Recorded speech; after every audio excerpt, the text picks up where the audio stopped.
All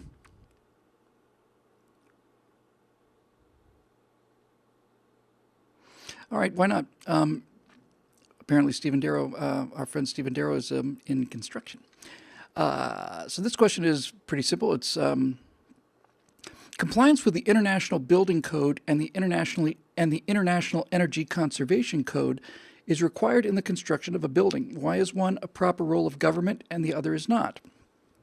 I think that's pretty interesting and good question. Ding, here we go. The idea of having building standards, you can make the case, and I think you can make a good case, for this being something that is in fact a proper function of government. The idea that the Energy Conservation Code is so arbitrary and so controlling that it shouldn't be, I think is probably where we're going. I'm going to get to the details now.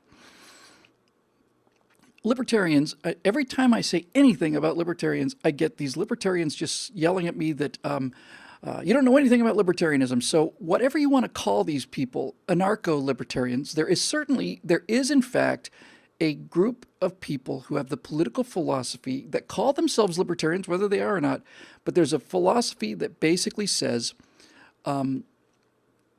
if you leave everyone alone and there are no laws, then everybody will act in their own best interest, and therefore that's why you don't need any laws or any government or anything.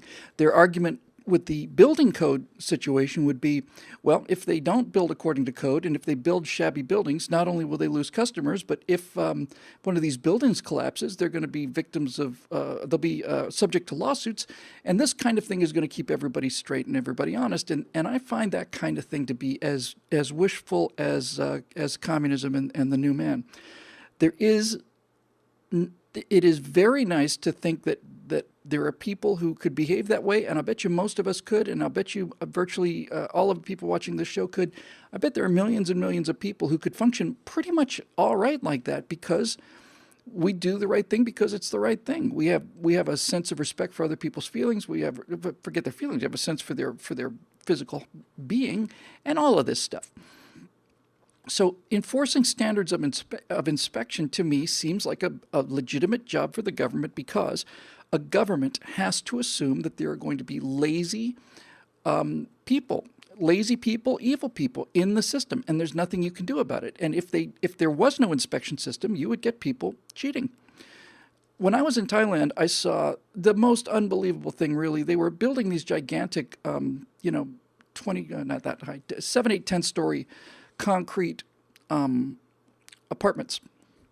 And they were building one right near where I was staying. And as I looked up into this thing, which was still open, there was a column. It looked like it was a load-bearing column. And it had the outside was pretty much done and plastered. And inside, instead of poured concrete, there was just masses and masses and masses of smashed up concrete blocks. So instead of just poured concrete here, they had lots and lots essentially of rocks in there, and they were all packed on top of each other, and this thing was supporting something. And I imagine that's a cheaper way to go than to pour your own concrete and so on, but I wouldn't imagine they hold up quite as well. And I saw this and I remember thinking, so what's going to happen here? You know, I mean, what would happen if the thing fell down? I don't know how you would sue people. My fiance in Russia basically says that any kind of property rights, any kind of property concerns, that kind of thing are determined by the government. And if you've got speaking of whom, here she is. And if you've got the money to bribe the judge, then you win. That's how it works in much of the world. But this inspection thing in Thailand was clear to me that nobody was inspecting this. I was in Pattaya, which is like a resort part of Thailand, and the first thing I noticed as I was driving in from Bangkok Airport, it's about a 2-hour drive by bus, I noticed that as you got closer and closer to the city, there were more and more wires going into the power cables, and these were not strung by professionals. And the closer you got in there, the more this thing looked like a bird's nest.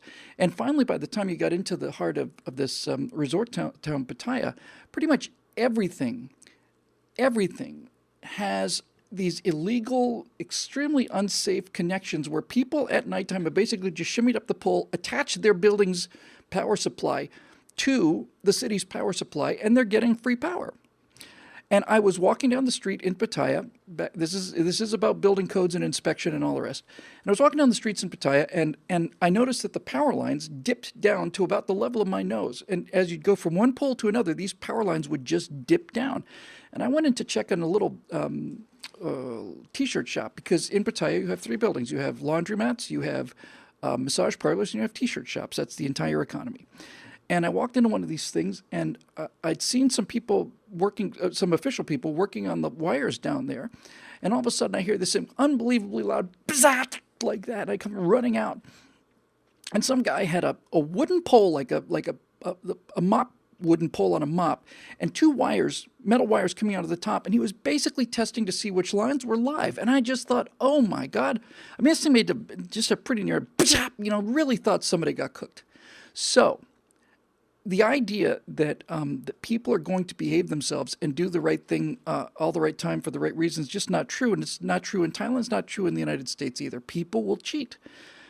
Airlines, you would think, if you ever held the belief that this would work, that people could police themselves, you would imagine then that of all the businesses in the United States, of all the different subcultures and all the rest, you would imagine that pilots in aviation would be, if not the most compliant, maybe after engineers or something, but certainly they would be in the top 3 or 4 professions that take safety seriously, that take professionalism very seriously. That's what being a pilot's all about. And with that said, we find again and again and again, previously anyway, that maintenance corners were cut, and we know that they were cut because they led to fatalities. We haven't had a fatality on a major jetliner on a U.S. carrier in 16 years. It's astonishing, really. But those things have to be inspected because people will cut the corners. And a lot of it is also not like, hey, you know what, I'm going to cut the corners on maintenance. It's just kind of like, you know what, I've got to let this thing go. It's not a big deal. I'm going to let it go. And then it goes and it doesn't fail and doesn't fail and doesn't fail. Pretty soon you assume that it's not going to fail. And then you go further and further and further away from the norm. So that's the reason why you should have an international building code. Now, the reason you should not have an international, energy conservation code. Well, there's a lot about that. First of all, energy conservation code is a great luxury. A building you need to survive. People have to have shelter or else they die. The shelter could be heated by any number of things. You could have electricity would be nice, natural gas heaters maybe. Maybe you have both. Maybe you've got an oil burning furnace, but maybe your shelter or your house is burning wood, or maybe it's burning, whatever. The environmental impact on the house is going to depend on the culture. It's going to depend on all of these things. It's going to depend on the fuel sources, how clean the fuel sources are, how expensive they are, how available they are, and so on. And you cannot make standards, I think, that apply all around the world. If you were to take the emission standards in California, which I would bet are the best in the world, I cannot imagine a place where they're higher than they are here. If you were to take just the emission standards on cars, for example, speaking of energy conservation, if you were to take the emission standards on cars and try to apply those anywhere in the world,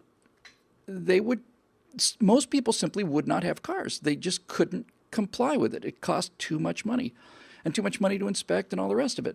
So energy conservation is kind of a relative term, unlike safety. Gravity is pretty much constant, and so is the amount of compression that a concrete pillar can take and all the rest. So I think that's probably the reason why you would want to have one of those things appropriate for government and another one not so appropriate, because energy conservation is in the eye of the beholder, and who's conserving what where is not something that can be done by a government, forget it, internationally. And I'll give myself a point for that one too, 3-1.